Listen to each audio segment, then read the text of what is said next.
सारे जपो जी सतनाम। साध संगत जी अज जे बंदे जी बिरती छा है हाणे बुधो।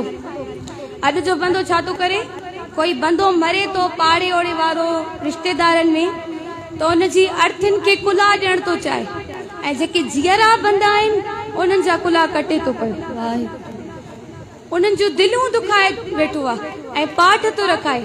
ओवरऑल दुनिया जी ॻाल्हि कयूं सभिनी जी इहा ई चीज़ आहे साध संगत जी, नेचर बणिजी वई आहे, फितरत बणिजी वई आहे असांजी। मरण खां पोइ पाठ रखाईंदासीं पर वॾड़ा जॾहिं असांजे घर में वेठा आहिनि त उनजी काई इज़त न आहे, उन्हनि सां कोई ॻाल्हाइण वारो न आहे, उन्हनि सां कॾहिं वेही करे प्यार जा ॿोल न ॻाल्हाया आहिनि ऐं मरी वञनि था त पोइ पाठ बि रखाईंदा आहियूं। सिरादनि में ओड़ियूं ओड़ियूं चीज़ां कढंदा आहियूं, ओड़ा ओड़ा ताम कढंदा आहियूं, ॾेखाव जे तौर ते दुनिया ॾिसे त मां केतिरो सचो बंदो आहियां, केतिरो मूंखे फ़िकर आहे पंहिंजे वॾनि जी। अहिड़ियूं अहिड़ियूं चीज़ां कढंदा आहियूं जेके कॾहिं वॾड़नि जीअंदे बि न खाधियूं आहिनि, न ॾिठियूं आहिनि। भई हिकु ई ॻाल्हि यादि रखिजो, इहो कॉन्सेप्ट पंहिंजो ठाहे छॾियो सभु। श्राद्ध करणु या फिर कपिड़ो पुॼाइणु या रोटी पुॼाइणु, इहे चीज़ां कॾहिं बि उते न पुॼंदियूं।